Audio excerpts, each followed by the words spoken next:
U.S. President Donald Trump has responded to a deadly train derailment in Washington state by promoting his latest policy priority, infrastructure.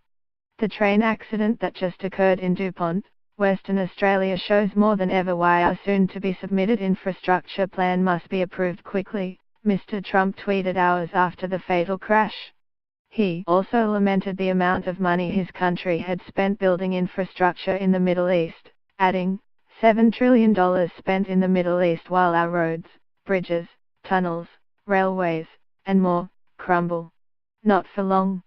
It was unclear from where Mr. Trump took the $7 trillion figure.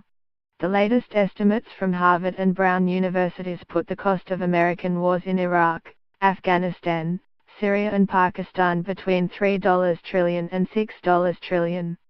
An Amtrak train derailed on an overpass near Seattle on Monday morning, killing at least 6 people and wounding dozens more. Washington Governor Jay Lee declared a state of emergency in 2 counties affected by the derailment, according to CNN. Monday was the first day that Amtrak trains outside of the city were set to run along new lines, which were previously used only by regional commuter rail services. The rerouting was part of a plan to bring high-speed trains to the area. My thoughts and prayers are with everyone involved in the train accident in DuPont, Washington. Thank you to all of our wonderful first responders who are on the scene. We are currently monitoring here at the White House. Mr. Trump followed up his initial tweet with one thanking first responders and offering his thoughts and prayers to everyone involved in the accident. He added that he was monitoring the situation from the White House.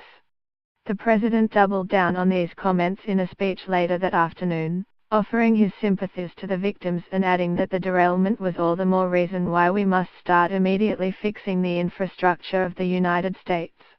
Belgian police officers stand guard outside the trial of Salah Abdeslam, one of the suspects in the 2015 Islamic State attacks in Paris, at a courthouse in Brussels, Belgium.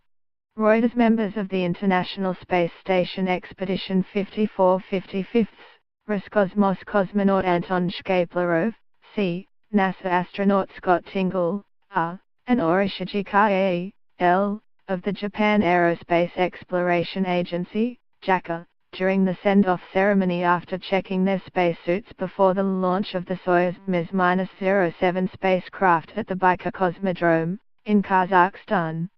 Reuters. The former wife of the late South African President Nelson Mandela, Winnie Mandela, R., and the candidate for the African National Congress presidency and ex-wife of the incumbent South African President, Nkosazana Dlamini-Zuma, greet each other as they attend the 54th ANC National Conference at the ASIC Expo Center in Johannesburg on December 16, 2017.